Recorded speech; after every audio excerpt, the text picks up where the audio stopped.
¿Qué tal? ¿Cómo les va? Bienvenidos a un nuevo programa de Aplaudan aquí, en un lugar especial, en la ciudad de Buenos Aires, aprovechando esta gran posibilidad con una gran figura y que hoy nos engalana y nos prestigia nuestro programa. Le voy a dar la bienvenida a Carlos Fernando Navarro Montoya. Muchísimas gracias por estar. Aplaudan, se viste de gala, se viste de fiesta al tener una figura de tu magnitud. Muchísimas gracias por aceptar la invitación. Gracias, Julio, por invitarme, un placer. Bueno, contale a la gente de Tucumán, más que nada, ¿quién es Carlos Fernando Navarro Montoya? A ver, me cuesta hablar en primera persona, ¿no? Soy un futbolista, porque entiendo que el futbolista lo es para toda la vida, por más que profesionalmente no pueda jugar, que sigue disfrutando del fútbol, ahora como entrenador, después de muchos años en la etapa formativa, como director general de las inferiores de Boca, y alguien apasionado por su país, por su familia, y por seguir aprendiendo cada día en este deporte tan hermoso que amamos. Arrancás en Vélez, tenés tres grandes clubes en tu carrera, ¿no? O quizás más, pero digamos de los nacionales son tres grandes. Arrancás en un Vélez, Sí, en Vélez. con el Coco Basile. ¿Cómo fue aquella experiencia? Sí, Vélez ha sido, como para muchos futbolistas que comienzan su carrera allí, que se forman allí, un club trascendental en mi vida. Es un club que siempre socialmente ha sido extraordinario, lo es hoy en día también. Y tuve la fortuna de tener grandes maestros, grandes compañeros que me ayudaron en esa etapa inicial, tal vez la más importante, un futbolista, que es la etapa de su formación. Y a partir de allí, bueno, tener la posibilidad de contar con grandes compañeros y entrenadores como el Coco, que nombraste, que fue el que me puso en primera división, pero antes hubo otros que me formaron, que me educaron y que me llevaron a formar al futbolista. ¿Qué importancia le das al armado de un plantel cuando en el plantel convive la experiencia, que es importantísima en la vida, con la juventud? Y esa juventud, obviamente, en muchos casos, o viene desde abajo o es incorporada. Digo, Sí. ¿Cómo complementás un plantel en ese sentido? Yo creo que lo más importante, porque la edad no es una condición inhibitoria de nada. Entonces, lo más importante es compatibilizar mediante liderazgos positivos esa miscelánea de características y de edades de los chicos, ¿no? Porque como vos bien decís, hay chicos muy jóvenes, algunos ya con mucha experiencia y muchos años, están los del segmento del medio. Entonces, para que convivan armoniosamente todos, necesitas de liderazgos fuertes. Y esos liderazgos muchas veces también son consecuencia de la formación, porque en muchos clubes del fútbol argentino hay líderes jóvenes, ¿no? Porque el liderazgo no depende de la edad, sino de la personalidad. Y eso tiene también que ver con la formación. Escuché un concepto hace muy poco en el que en la edad no está marcado que no puedas dejar de aprender. En la incorporación de conceptos. Digo, como entrenador, trabajas mucho en la incorporación de conceptos, ¿no? Porque uno dice, al pibe de 18 años le entra rápido, al de 28 o al de 32 no, qué sé yo. ¿Esto es así o le entra tanto al de 18 como al de 32 que tiene experiencia? Dentro de un plantel de fútbol estamos hablando, obviamente. No, por supuesto. No, los deseos de aprender, la curiosidad en los futbolistas es un elemento fundamental para el crecimiento. Yo siempre digo que el futbolista puede aprender hasta el último día de su vida profesional, ¿no? Porque el fútbol es muy dinámico, muy cambiante, las situaciones en el juego se repiten y para ello hay que prepararse. Y el futbolista que tiene agotado su capacidad de aprendizaje, evidentemente está muy cerca de finalizar su carrera. ¿Te pasó, porque sos futbolista, como bien lo definís, ¿no? de haber convivido con planteles, yo te imagino muy chico, golpeando una puerta para entrar, pidiendo permiso para subir en un ascensor y se subían los grandes. Y hoy eso ha cambiado mucho. Ha cambiado mucho. ¿Y cómo ves esa juventud que ha cambiado en torno a eso y vos como que te formaste de otra manera, ¿no? Bueno, las relaciones interpersonales obviamente que se han modificado, ¿no? Yo tuve la fortuna de jugar 25 años, o sea que pasé por todos los procesos, abarqué 3 generaciones, después me dediqué a la formación y eso me permitió estar en contacto permanente con los jóvenes y su evolución y su pensamiento, sus costumbres, su idioma, o su léxico para ser más exacto. Y está claro que hay modificaciones, pero hay algo que es inalterable en las relaciones interpersonales, que es el respeto. Y ese respeto sigue teniendo el mismo valor que tenía cuando yo comencé en el año 81, en mi primer día en el Club Vélez Sarsfield. El respeto nos sigue vinculando, nos sigue uniendo, nos sigue separando cuando no existe el mismo, ¿no? Entonces, hay cuestiones que no se modifican en las relaciones. Hay otras que sí, obviamente, que tienen que ver con la contemporaneidad de las costumbres, de la manera de comunicarse, de los medios que tenemos, de este bendito aparatito que tenemos en nuestra mano muchas veces. Claro que sí que uno tiene que saber moverse dentro de ese contexto, ¿no? Porque los chicos te interpelan, siempre te han interpelado. Siempre los chicos, y me pasó a mí cuando yo fui grande como futbolista, te interpelan, te desafían, pero está bueno. El arquero es un puesto jodido, es un puesto complicado. Es un puesto hermoso. Es un puesto hermoso. Es el más hermoso de todos. ¿Sí? Sí, sí. No todos los arqueros dicen lo mismo a veces. Bueno, no, digo, hay arqueros que dicen... No, a ver, pero... para mí el puesto más trascendente de un equipo es el del arquero. Por una sencilla razón. El único futbolista que te puede asegurar un resultado es el arquero. Porque si a vos no te hacen goles, tu equipo al menos empata. Eso no te lo puede asegurar nadie. Y el arquero es el último escollo que tiene el rival, ¿no? Y la evolución en la posición del arquero nos ha hecho más completos. Y nos dio la razón a aquellos que hace...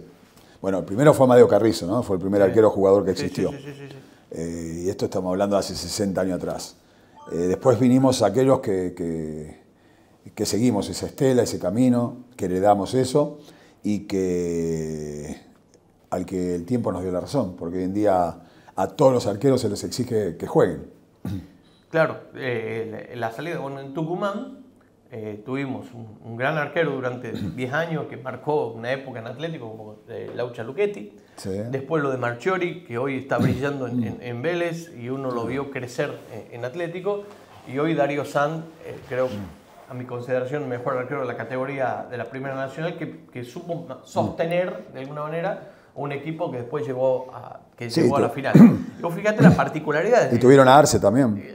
Bueno, Nacho Arce, se me estaba escapando Nacho, que realmente es un arquero. Sí. Las cualidades, bueno, a los tucumanos nos tocó ver, yo por citar a estos 4 arqueros, ¿no? Claro. ¿Qué conceptos tenés? Vos que estás atento al fútbol, obviamente, ¿no? Sí, sí. Bueno, San es coincido que debe ser si no es el mejor arquero, está entre los 3 mejores seguro. Ha tenido un crecimiento muy importante y es una muy buena demostración para los chicos, como el Dibu Martínez, que ellos se consolidaron, digamos, pasada 27, 28 años, ¿no? Claro. Y esto es un buen ejemplo para los chicos para entender que el fútbol es un camino, es una maratón, no es un sprint. Entonces el camino es largo, el recorrido es largo, en la posición del arquero mucho más. Normalmente el arquero estadísticamente empieza a jugar a los 25, 26 años en forma continua. Entonces, por eso yo siempre pongo de ejemplo al Dibu Martínez y a los futbolistas que después de los 27, 28 años se consolidaron, ¿no? Porque por ahí nosotros nos dejamos encandilar o tenemos como referencia a aquellos futbolistas que juegan de los 18, 19 años, pero son los menos, son las excepciones. La normalidad indica que un futbolista recién a partir de los 23 años está madurativamente preparado para ser futbolista de primera división. Y muchos de ellos recién empiezan a tener continuidad a partir de los 26, 27 años. No tenemos que olvidarnos que el fútbol es un juego. Y en todo juego está implícito el azar. Entonces, por supuesto que todos necesitamos o mejor dicho, todos somos víctimas del azar. A veces somos víctimas y otras veces somos victimarios. A veces nos favorece y a veces nos perjudica. Pero es una variante. Es una de las muchas situaciones que un futbolista necesita que se confabulen para que vos puedas lograr tu objetivo de ser un futbolista profesional con años de desarrollo. Lo que sí, no existe el arquero, el futbolista que juega en primera división por suerte. Claro. No, hay un camino muy largo, con mucho esfuerzo, con mucha perseverancia, con mucha dedicación, con mucha gente que te apoya. Hay muchas circunstancias que se dan para que un futbolista pueda jugar en primera división. Pero yo creo que, primero vuelvo a repetir, la edad no es una condición inhibitoria. O sea, vos podés ser un gran arquero a los 20 años. Seguramente serás mejor a los 30. Claro. Por el recorrido, por la experiencia, por el aprendizaje de ese recorrido. Pero vos podés ser un gran arquero a los 20 años también, ¿no? Entonces,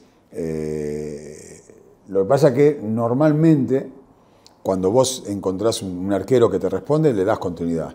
Y como en el puesto de arquero juega uno solo, después hay 2 o 3 que siguen esperando.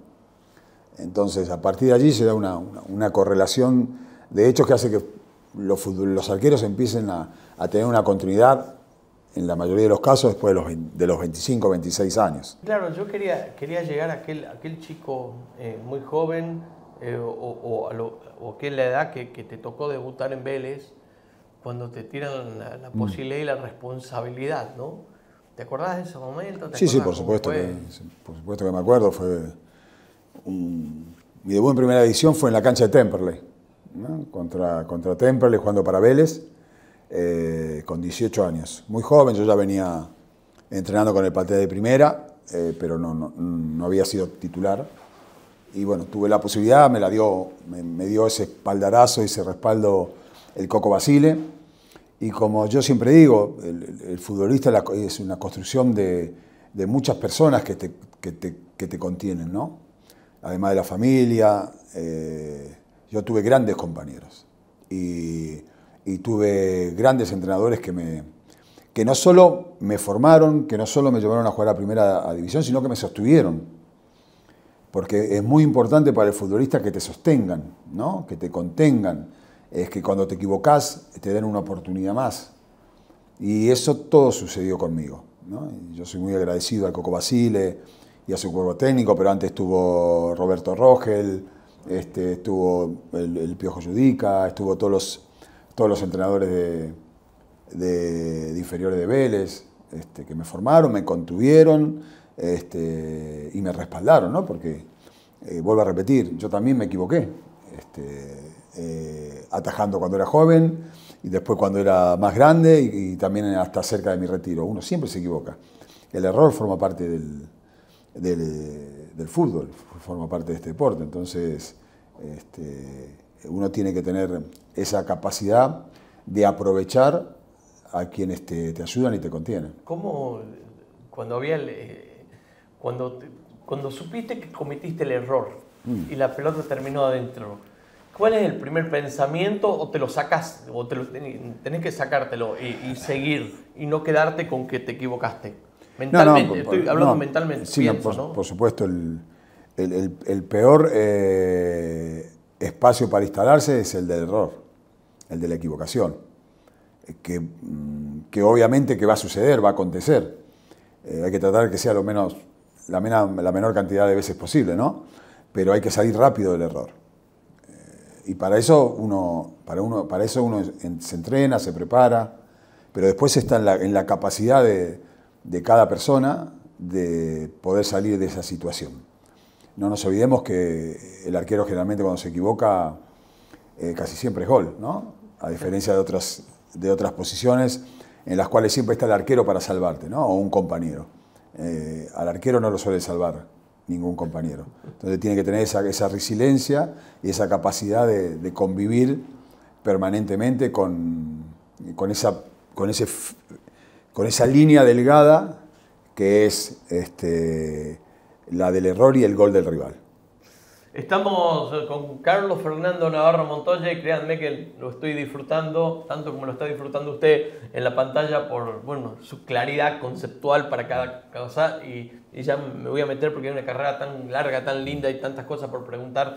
Pero permítanme, vamos a invitarlo a tomar una merinda manzana. Un clásico, ¿no? Un clásico. Sí, un clásico porque es, como decir, la compañera perfecta del sándwich de milanesa en Tucumán. ¿Sí? Exactamente. En Tucumán es el sándwich de milanesa. Y si vamos a tomar, y la compañera perfecta es esta, tan rica, tan tucumana, porque es muy tucumana. Así que le vamos a hacer probar a, muchas gracias, a Fernando. No, ya la he probado. La ha probado, ¿verdad? ¿Te imaginas que he ido, la vamos a tomar he ido muchas veces a Tucumán? Bueno, ¿conocés? Sí, mucho. Bueno, de hecho, de haber jugado. Todo. Bueno, uno de mis mejores amigos de la infancia. Vamos a brindar por esta entrevista. Sí, uno de mis mejores amigos de mi infancia, donde yo me crié en Floresta, vive en Tucumán, que es Sergio, así que seguramente, como a vos te ven muchas personas. Sí. Así que le envío un abrazo muy fuerte a Sergio y su familia. Muchas gracias. Estamos con Carlos Fernando Navarro Montoya aquí en Aplaudan. Qué placer. Vamos a la pausa y ya sé. Con la tarjeta de la Caja vas a poder disfrutar de viajar a donde soñaste, de buenos momentos con amigos, de nuestras promos imperdibles. Vas a disfrutar de la calidez de tu hogar, de sentirte bien con vos. Disfruta de lo que tanto querés. Porque con la tarjeta de la Caja siempre ahorrás.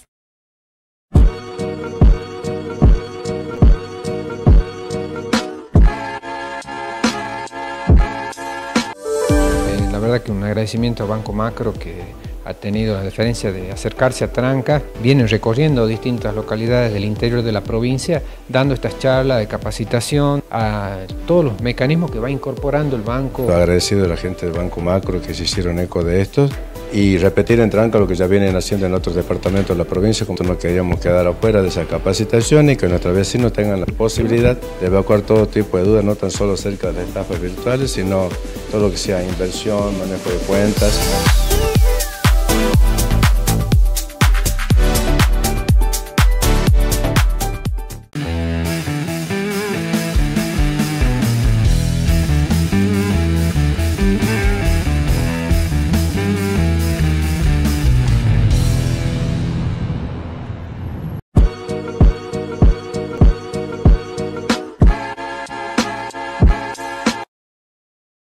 Legislar es escuchar, es transformar una necesidad en un derecho. En Tucumán, más de 1000 acompañantes terapéuticos brindan contención a personas en situaciones de vulnerabilidad. Hoy su labor cuenta con un marco legal. Sancionamos la Ley 9.864, que reconoce, regula y jerarquiza su profesión, garantizando calidad en el acompañamiento y protección laboral para quienes lo ejercen. Porque una legislatura que escucha y que acompaña es una legislatura de todos. Honorable Legislatura de Tucumán.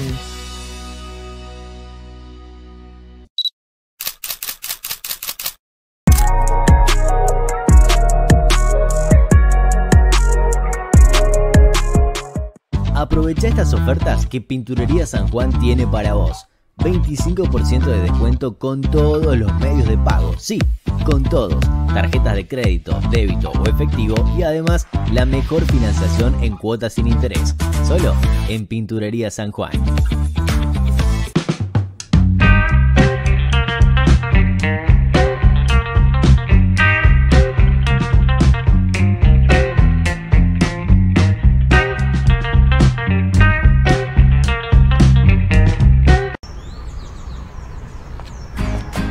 ¿Sabías que tu participación en el juego legal contribuye al progreso de Tucumán?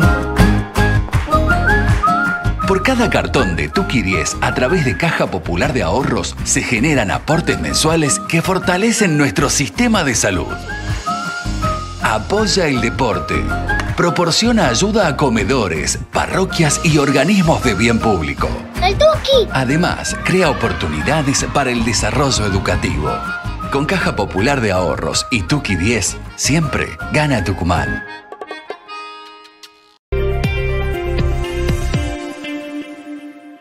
Continuamos aquí con Fernando. Has convivido con grandes futbolistas, con el mejor del mundo, con todos, ¿no? De alguna manera. ¿Cómo fue tu llegada a Boca? Bueno, mi llegada a Boca se produce al mismo tiempo que tuve la posibilidad de jugar a River. Yo estuve reunido con los directivos de River, en aquel River que llegaba el Flaco Menotti. Claro. Pero bueno, mi historia la mayoría la conoce, pero para quien no la conoce, yo de los 8 años que transito los pasillos de la Bombonera, soy hincha de Boca. Mi padre me llevó por primera vez junto con mi hermano a ver un superclásico, un Boca River, que justo ese día Carlos María García Cambón le hizo 4 goles a River. Y de ese momento yo soñé con jugar en Boca, jugar en la Bombonera, ser como el Loco Gatti, que es mi ídolo de toda la vida. Y cuando llegó la posibilidad de ir a Boca no lo dudé, por más que estaba el Loco Gatti, que era mi ídolo. También reconocí que el Loco Gatti me recomendó para ser su compañero y tal vez su sucesor. Y llegué a un Boca que no es este Boca gigante, ¿no? Y llegó un Boca en la cual siempre cuento la misma historia. Mi primer día de pretemporada lo hice corriendo en Costanera Sur, lo que es hoy Puerto Madero, porque no teníamos lugar para entrenar. Gracias a esos compañeros, entrenadores, dirigentes, hinchas y socios, resurgimos al club, levantamos a Boca, creo que construimos las columnas y los cimientos donde se apoyó después la reconstrucción del club, y estoy muy feliz de haber jugado 9 años en el lugar donde yo soñaba jugar. De alguna manera, ¿tuviste la posibilidad de elegir, de decir, te quiere River y te quiere Boca? Sí, yo elegí a Boca. ¿Pudiste elegir? Yo no podía elegir otra opción. ¿Del otro lado te llamaba Menotti o te llamaba alguien? No, yo me reuní con los dirigentes de River. Ajá. Porque primero me llaman los dirigentes de River, después aparece la posibilidad de Boca. Mirá. Y soy muy respetuoso de River, de su club, que es un gran club,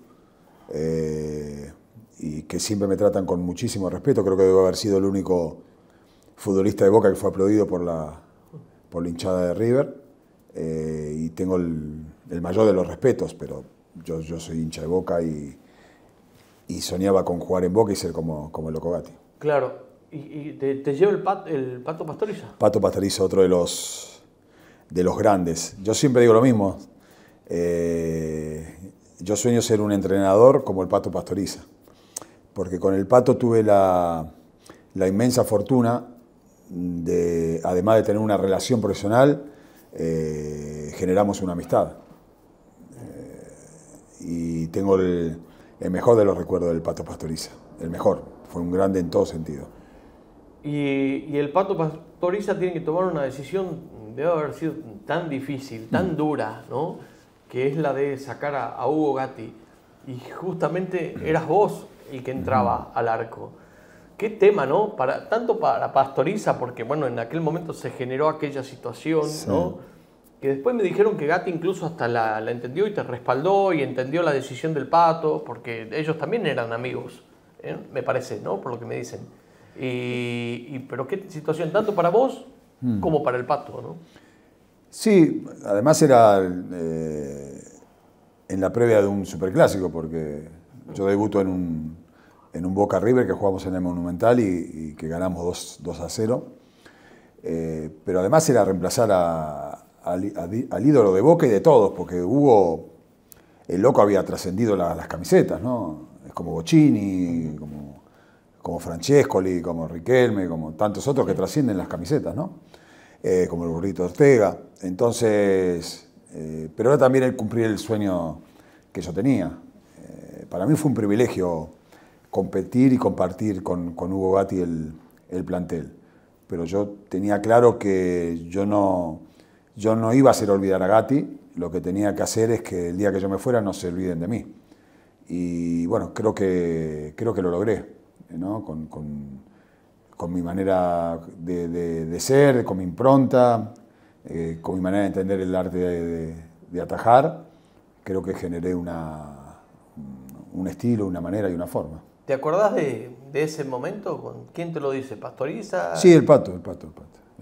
¿Te acordás qué pasó? Sí, previamente cuando yo llego a Boca, con los primeros entrenamientos, yo hablo con el Pato y yo le pido que si le demuestro que estoy mejor que Hugo, que confíe en mí. Y el Pato fue muy claro conmigo, me dijo, mirá, si vos me demostrás que estás mejor que el loco, vas a jugar vos. Lo que era fácil decirlo, después había que hacerlo. Pero el Pato tenía esa personalidad y esa capacidad. No sé, vimos que Pato Pastoriza es uno de los entrenadores más exitosos en la historia del fútbol argentino. Sí.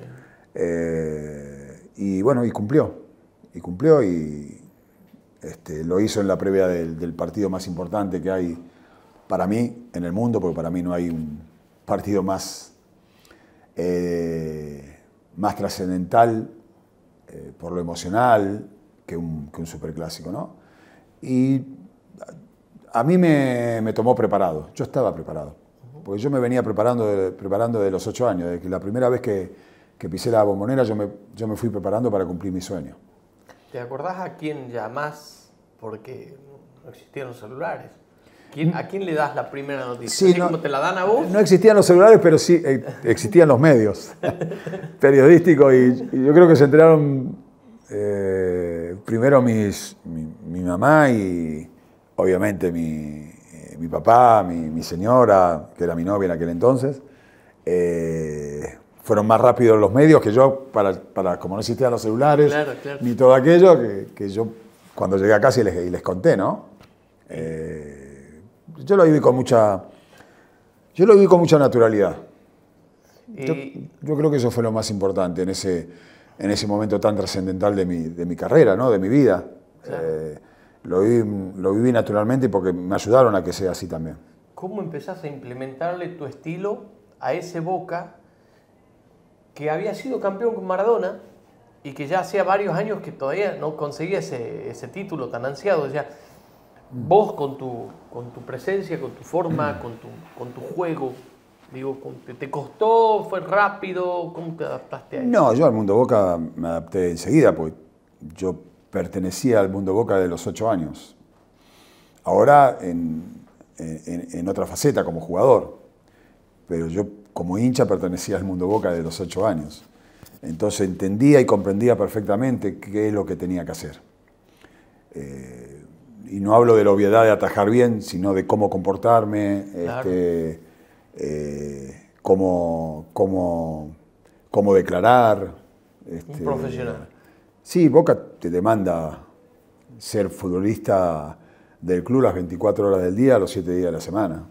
O sea, yo entiendo y soy defensor a ultranza de que al futbolista no se lo debe deshumanizar y por ende debe tener la posibilidad de tener una vida normal y poder compartir con sus amigos, con su familia, salir, darse algún gusto, pero sin perder de vista que sos jugador de Boca.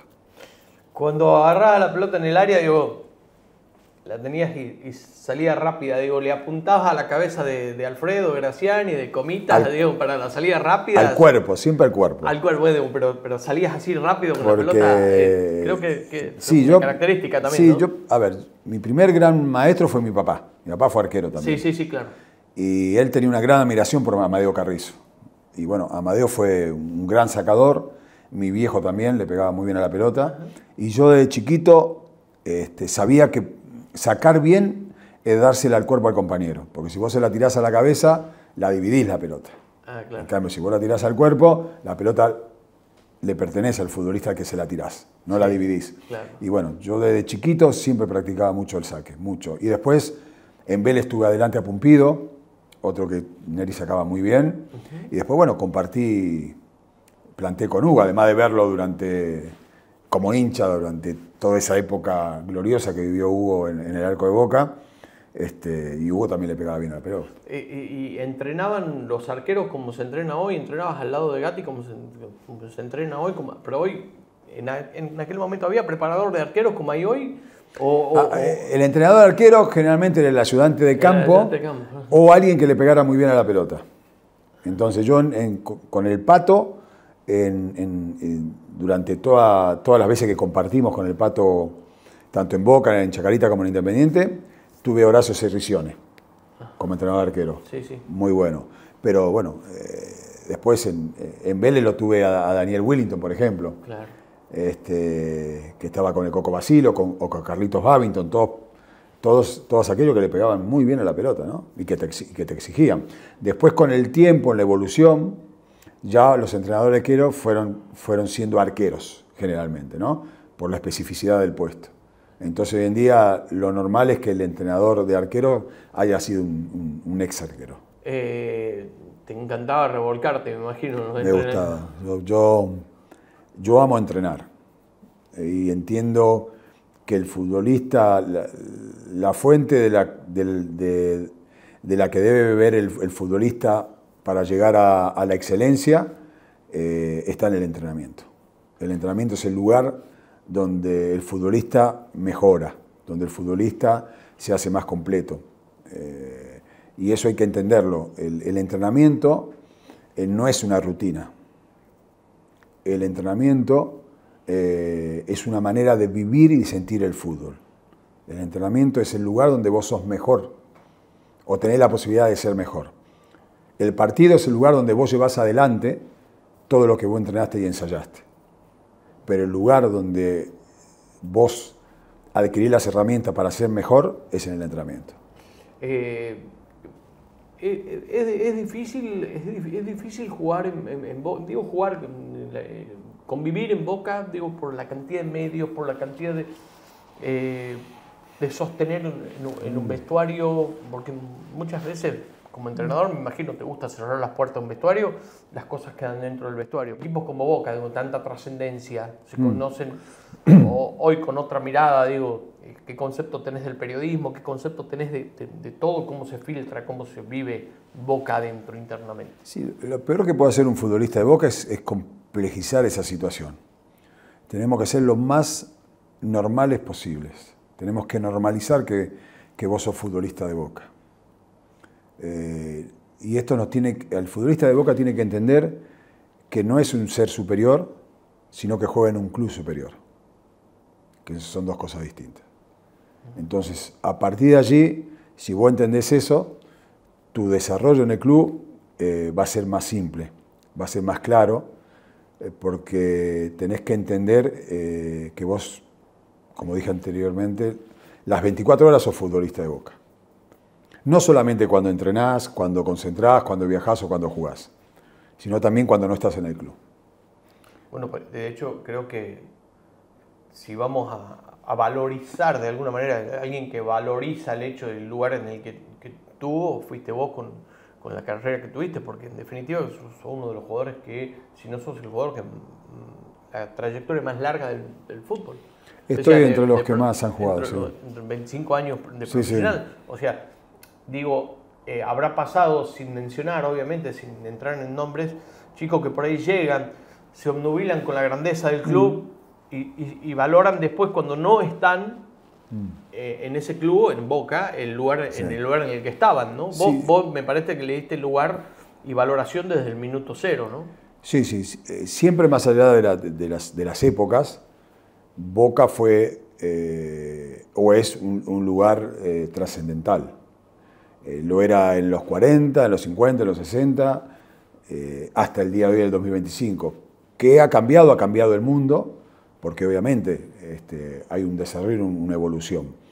Antes no habían los medios que existen hoy en día, ni las redes sociales, pero siempre Boca fue un lugar supremo. Y ahora lo es, solo que ahora tenés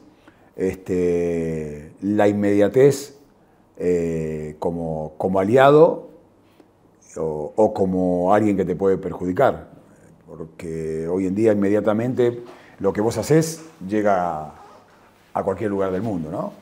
Entonces hay que tener mucho cuidado con ese detalle. Por eso digo que la condición que debe tener el futbolista de Boca es no olvidarse que hay algo que no pasa de moda, y que siempre va a estar presente, que es el sentido común. ¿Cómo era aquel equipo de Tavares? Que jugaba muy bien. ¿Cómo era Tavares? ¿Qué te quedó de Tavares? Ese equipo de Tavares donde, bueno, brillaron Diego Latorre, donde brilló Batistuta, y donde vos, bueno, obviamente tenías una de las figuras.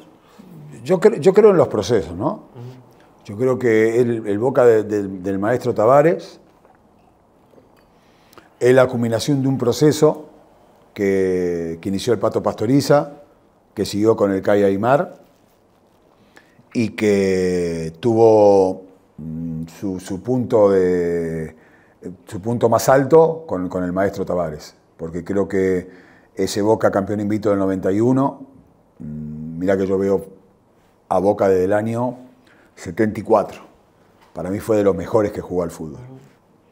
Y después lo coronó con el campeonato del 92, pero nosotros antes, en el 89 ya habíamos sido campeones de la Supercopa, habíamos sido campeones de la Recopa en Miami ante el Nacional de Medellín, habíamos salido de años de ostracismo y habíamos colocado a Boca a donde se debe colocar, en los lugares de privilegio.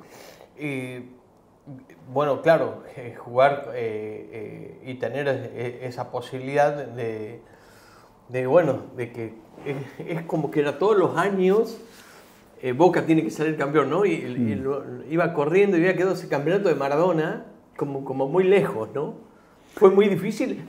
¿Era una presión cada vez más? No fue difícil porque te voy a repetir, nosotros ya veníamos saliendo campeones, no del torneo local. Nosotros hicimos...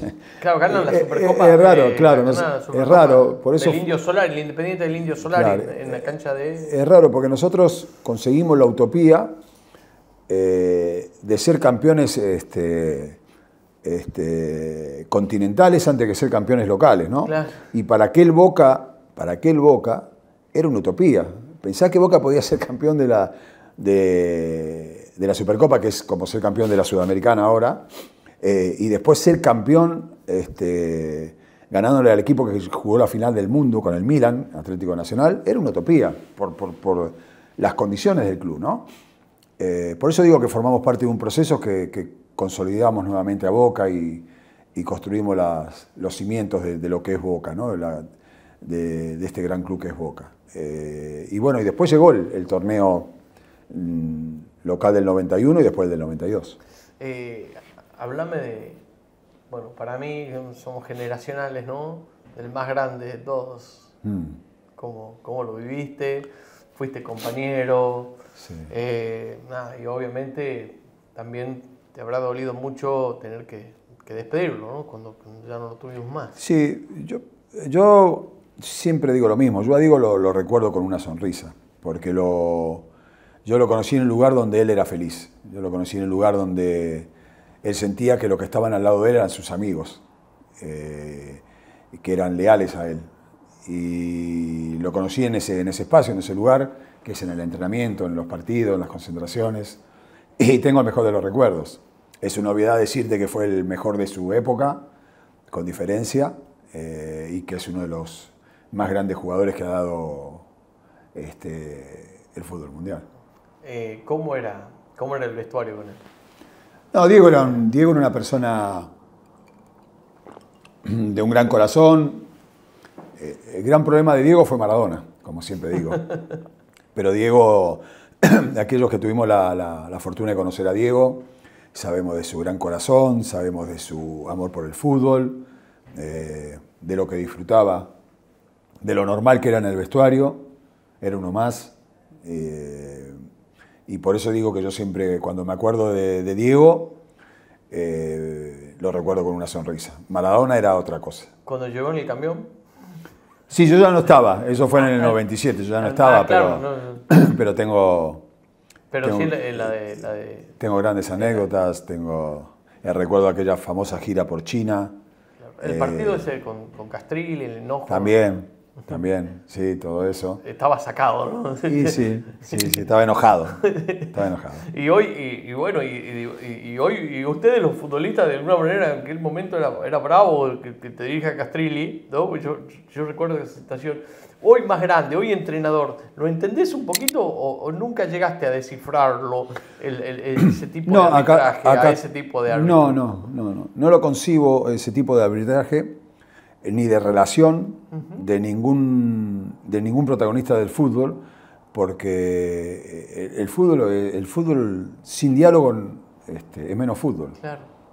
El fútbol necesita de ese contacto permanente, de esa relación permanente entre sus protagonistas, y tener a alguien que no dialoga, tener a alguien que no habla, por supuesto con respeto, siempre respetando los roles, su investidura como árbitro, pero yo creo que Castrilli fue un personaje que devoró al buen árbitro que habitaba en él.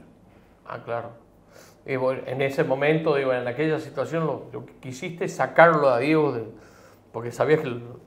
No, porque no, primero que era una falta de respeto de Castrilli hacia Maradona, que no le dirigiera la palabra, porque Diego quería hablar. Y en segundo lugar, creo que no valía la pena que siguiera ahí Diego, porque no iba a haber ninguna posibilidad de diálogo.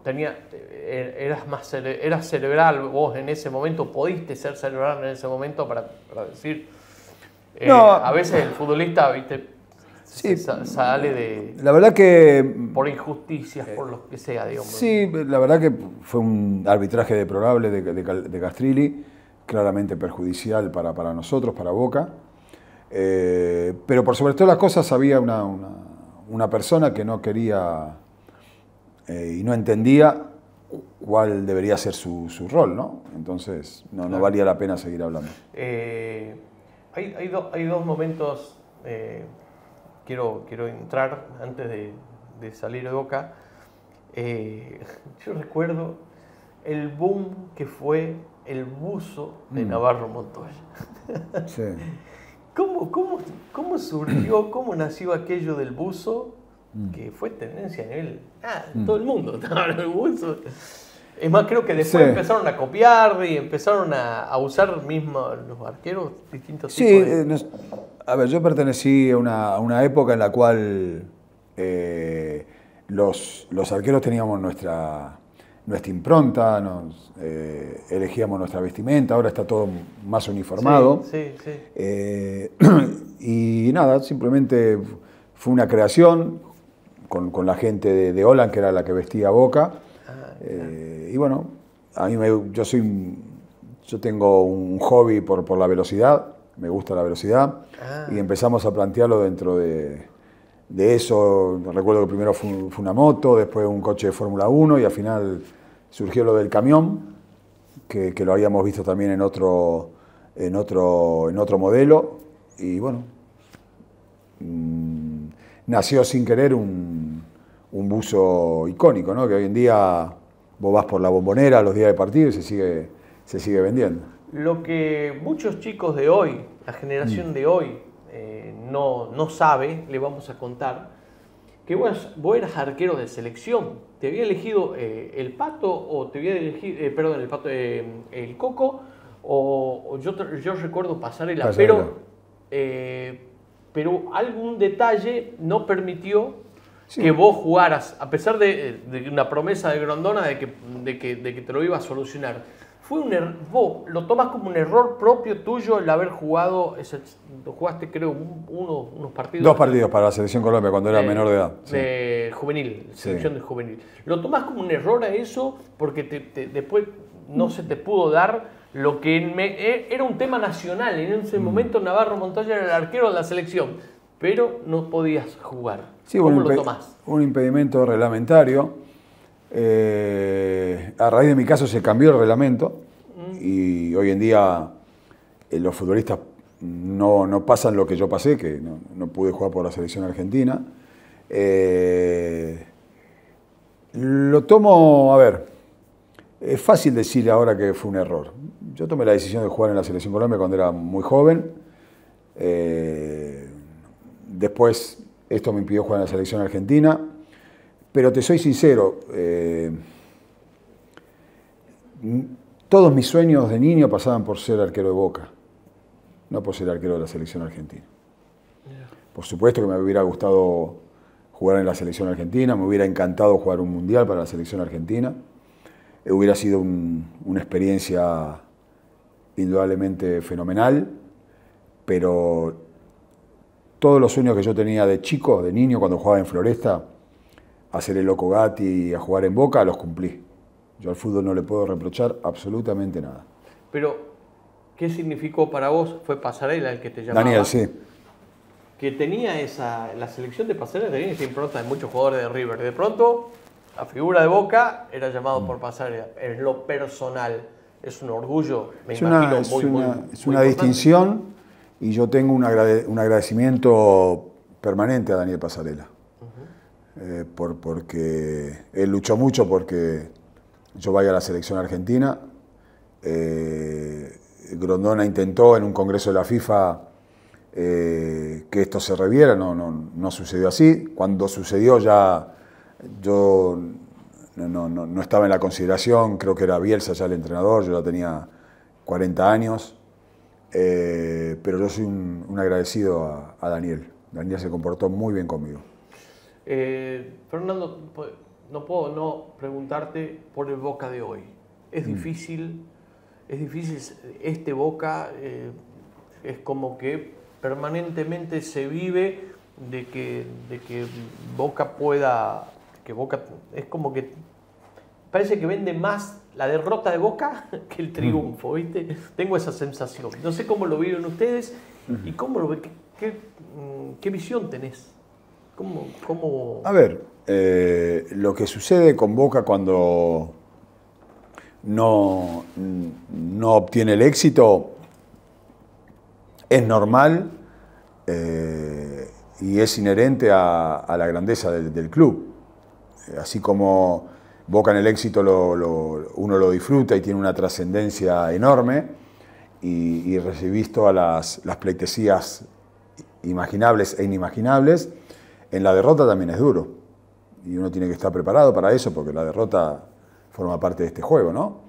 Después, yo creo que la gestión de Román y de Ameal, tanto como presidente o vicepresidente, porque se han invertido, si uno hace una mirada macro de toda la gestión, es muy buena, porque el socio los eligió a ellos para cambiar el modelo de club, y lo han cumplido.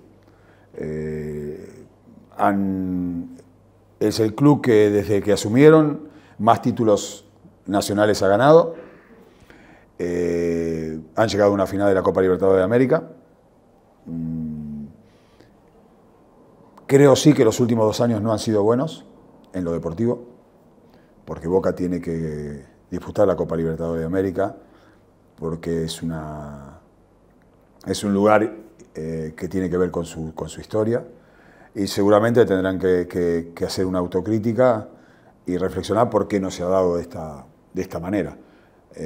Pero el club sigue creciendo exponencialmente, y voy a repetir, mi balance es positivo de la gestión de Riquelme y de Ameal. ¿Conoces un Boca, lo decís, del 74? ¿Viste un Boca quebrado totalmente del año 83, creo? 82, 83. Y ves un Boca, hoy institución, que es una de las quizás más grandes en cuanto del mundo, ¿no? Una de las instituciones más importantes, por decirlo así, ¿no? Esa transformación de ese club X al club que es hoy. Vos la viste, porque sí, estando claro. afuera, estando adentro, siempre... Sí. Digo, ¿cómo se dio? Si a quién hay que atribuirlo, a muchos. A todos. A todos. Boca es la construcción de todos. No existe la construcción de un gigante como Boca, o la reconstrucción, digámoslo. Porque para mí hay un punto de inflexión, porque hay una confusión que a mí me molesta bastante, porque algunos miden la grandeza de Boca por si gana o no gana la Copa Libertadores de América. Y Boca es mucho más grande que una Copa Libertadores de América. Es más, Boca ya era grande antes de que la Copa Libertadores de América existiera. Y Boca siguió siendo grande antes de ganar su primera Copa Libertadores, que fue en el año 77. Y Boca volvió a ganar la Copa Libertadores y seguía creciendo. Y Boca desde el 2007 no gana la Copa Libertadores. Y cada día es un club más grande. Entonces, Boca por supuesto que debe tener un gran objetivo, que es la Copa Libertadores de América, pero no el único objetivo. Y vuelvo a reiterar, Boca no es grande por ganar una Copa Libertadores de América. La Copa Libertadores de América, que es el torneo continental más importante, es más grande si la ganan equipos como Boca.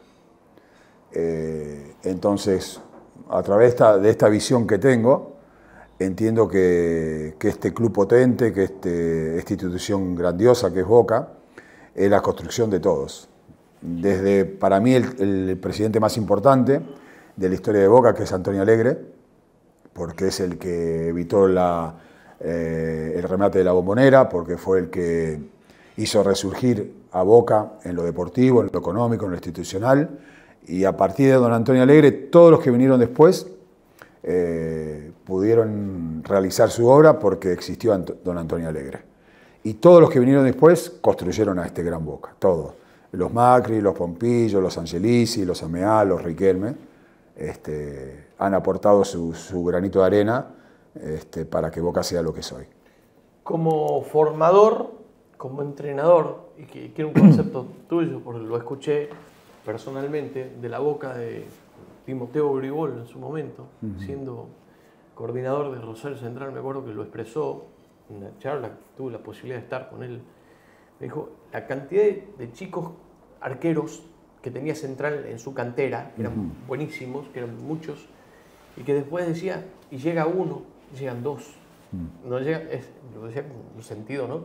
Digo, eso me imagino que vos también lo ves en Boca como en otros clubes. Digo, la cantidad de chicos que juegan realmente bien, que tienen realmente muchas condiciones. Quizás al arquero le pueda costar más, al jugador por ahí tenga alguna posibilidad más. ¿Qué concepto tenés de eso, de esa formación, de esa lucha, no lucha, pero de ese trabajo, ¿no? Que en momentos es por equipo, pero después en momentos es individual, a la hora de poder llegar, a la hora de poder dar ese salto y convertirse en un profesional? Es muy difícil convertirse en un jugador profesional con continuidad. Es muy duro. Y por cada chico que llega hay 10 que han quedado en el camino. Entonces uno que conoce esto valora tanto al futbolista profesional, a todos los que juegan en primera división. Y yo siempre le digo a todos aquellos que por ahí se les cierra una puerta, siempre les digo lo mismo, el fútbol, intentalo, perseverá, el fútbol te va a abrir otra puerta. El fútbol no termina en el club donde vos soñás jugar. No termina ahí. Por más que no se cumpla tu sueño original, después podés generar otros sueños en otro lugar. Entonces, en algún momento de mi vida, yo tuve que decirle a chicos que no iban a continuar en el club. Es un momento muy duro, muy difícil. Decirle a un adolescente que va a quedar libre, que no va a poder seguir en Boca en este caso, con todo lo que esto significa. Pero yo siempre a ellos les decía que el fútbol no terminaba en Boca y que la vida no terminaba en ser futbolista. Por eso es tan importante que uno les inculque a los chicos que estudien, que se preparen para la otra vida que hay después del fútbol o con el fútbol. Y a los futbolistas que no termina la carrera cuando por primera vez te dicen que no, que puede haber otras oportunidades, depende de uno. Y esa es la grandeza del futbolista, porque uno se deja llevar por las grandes luces, ¿no? por los Messi, por los grandes cracks, o por aquellos que juegan en grandes equipos, ya sea en Argentina, en Europa, pero después hay miles y miles de chicos, de futbolistas, que juegan en las categorías de ascenso, que siguen luchando, a veces en condiciones no adecuadas, en lugares donde no les pagan, y siguen luchando por un sueño. Y yo siempre señalo a esos futbolistas. Esos son futbolistas con todas las letras, porque aún en las condiciones más difíciles siguen luchando por un sueño. Ese es el futbolista. Carlos Fernando Navarro Montoya, qué placer me di, te agradezco, le dimos a nuestra audiencia y nada, espero verte dirigir pronto porque la claridad de conceptos que tenés es muy muy buena, seguramente uno ya te quiere ver en la cancha y nada, darte la mano, Julio, y agradecerte con esta imagen. Cerramos este Aplaudan magnífico aquí en Buenos Aires. Gracias.